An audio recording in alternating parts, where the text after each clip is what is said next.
Hello friends, welcome back to my channel. मैं अपना channel captain शताब्दी चटर्जी में आप सबको और एक बार स्वागत करती हूँ। अभी तक जिस किसी ने भी इस चैनल को सब्सक्राइब नहीं किया है जल्दी से कर लीजिए, क्योंकि जब भी मैं कोई नया वीडियो बनाऊँ उसका नोटिफिकेशन तुरंत अब तक पहुँचे। और पास में जो बेल आइकन है उसमें भी आप प्रेस कर दीजिए, ताकि जब भी मैं कोई नया वीडियो बनाऊँ उसका नोटिफिकेशन आपके पास आए एंड घर बैठे ये व्यवस्था हो सकता है। आज मैं जिस विषय को लेकर आपके सामने आई हुई हूँ वो है कल की विमान दुर्घटना। देखिए, ये जो घटना घटा एयर इंडिया 171 जो मॉडल था बोइंग 787-8, इस प्लेन का जो हादसा हुआ, इस प्लेन के साथ जो एक्सीडेंट हुआ, उसके लिए डिफरेंट एक्सपर्ट्स डिफरेंट ओपिनियन दे रहे हैं। बात इतना है कि जब भी मैंने इस चीज़ को बहुत ध्यान से सोचा या फिर मुझे भी लगा कि हाँ, मुझे भी अपना विचार बोलना चाहिए, तो मुझे लगा कि मेरे चैनल के अलावा और सबसे बढ़िया जगह कहाँ हो सकता है जहाँ पे मैं ये बात रख सकूँ एंड आप लोगों को भी बेसिक आइडिया मिल सके। देखिए, अगर ये जो मैं आपको बता रही हूँ, अगर आप जो वीडियोस अब तक सामने आया हुआ है उसको अगर ध्यान से देखेंगे, वजह तो बहुत सारा हो सकता है, क्योंकि जब तक ना ब्लैक बॉक्स का डिटेक्शन हो तब तक कुछ पता नहीं चलता। बट हम लोगों का जो एक्सपीरियंस है या फिर जो नॉलेज है उसके हिसाब से हम लोग ये चीज़ बता सकते हैं कि क्या क्या संभावना है कि किस वजह से ये घटना घटा। मुझे जहाँ तक लगा, अपार्ट फ्रॉम ऑल दिस, कोई भी चीज़ को हम मना नहीं कर रहे, इसमें नाशकता हो सकता है, इसमें कोई षड्यंत्र हो सकता है, इसमें बहुत कुछ हो सकता है, all possibilities are there. But मुझे जो सबसे बड़ी चीज़ लगी कि जो मैक्सिमम विमान दुर्घटना में होता है वो है ह्यूमन एरर। मुझे लगता है, जहाँ तक बीइंग अ पायलट मुझे ये बोलना अच्छा नहीं लग रहा है, बट हो सकता है कि ये ह्यूमन एरर की वजह से इतना बड़ा हादसा घटा। मैं किस लिए इस विषय को आपके सामने ला रही हूँ, इसका कई रीज़न है। सबसे बड़ी जो रीज़न है वो है एक वीडियो जो सामने आया। आपने देखा होगा कि प्लेन अच्छे से टेक ऑफ कर लिया, take off was good, take off में कोई प्रॉब्लम नहीं था। उसके बाद अब ध्यान से वीडियो को देखेंगे, आप देखेंगे कि जो एयरक्राफ्ट है वो थोड़ा सा लेफ्ट हैंड साइड में झुक गया है। यहाँ पे दो वीडियोस का जिक्र हो सकता है। एक वीडियो तो नॉर्मल जो हम लोग देख पा रहे हैं, और दूसरा एक वीडियो भी सोशल मीडिया में बहुत अच्छी तरह से आ रहा है, जो है कि जहाँ किसी ने कोई छत से वो खींचा था कि जब aircraft met with the accident, वहाँ पे सबसे पहले प्लेन का जो लेफ्ट हिस्सा है, प्लेन थोड़ा सा लेफ्ट के साइड में झुक गया था। हम लोग जब ट्रेनिंग करते हैं तो उसमें सिखाया जाता है कि वंस वन इंजन फेल्स, जैसे इमीडिएटली आफ्टर टेक ऑफ उतना होता नहीं है, फिर भी अगर वन इंजन फेल हो जाए तो तुरंत उसके लिए दो इंजन के लिए दो लीवर होता है। उसमें जिस इंजन फेल हो जाता है, अगर पायलटों को समझ में आता है, तो उस लीवर के थ्रू उस इंजन का ऑपरेशन को बंद कर दिया जाता है। तो दूसरा इंजन है, दूसरे इंजन से भी प्लेन चल सकता है, इवन दूसरे इंजन से काफ़ी दूर जा सकते हैं। But once the pilot detect कि एक इंजन फेल हो गया, हमें रनवे पे आ जाने का प्रोविजन है, अगर वो कोई समुंदर के ऊपर फ्लाइंग करे तो अलग बात है, तो वो उतना रिस्क नहीं लेता एक इंजन को लेके फ्लाई करने का, वो रनवे में वापस आ जाता। बट इस स्टेज में वो पॉसिबल नहीं था, बिकॉज हाइट बहुत कम था, हाइट करीब 425 फीट था। होता क्या है, जब कोई एयरक्राफ्ट टेक ऑफ, इस टाइप का जो ड्रीम लाइनर एयरक्राफ्ट है, इस पर टेक ऑफ करने के बाद कई 400 फीट तक पायलटों का कोई काम नहीं रहता।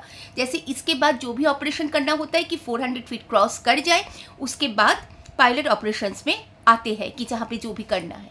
बट जब लेफ्ट इंजन खराब हो गया या फिर फेल हो गया, तो इजीली लेफ्ट इंजन को ऑफ करके राइट इंजन से थोड़ा हाइट गेन करके या फिर कुछ भी करके उस चीज़ को सुधराया जा सकता था।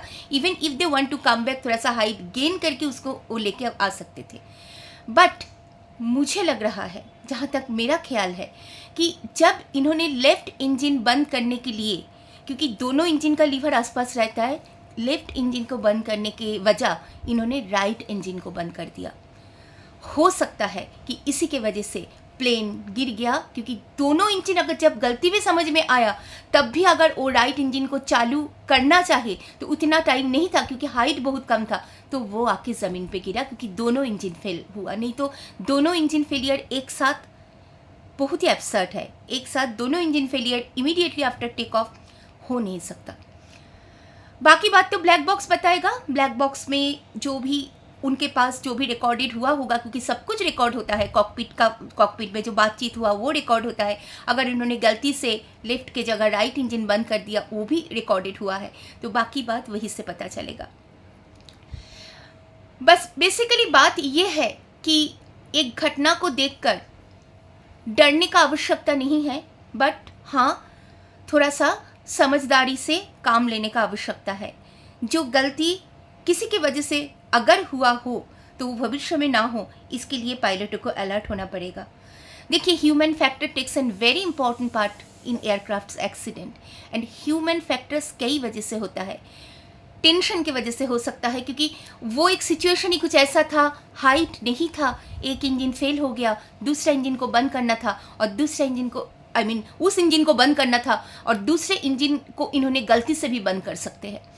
तो ये एक बात है कि जहाँ पे एक ह्यूमन एरर हो सकता है, एंड हम लोग इसके प्रति ध्यान दें।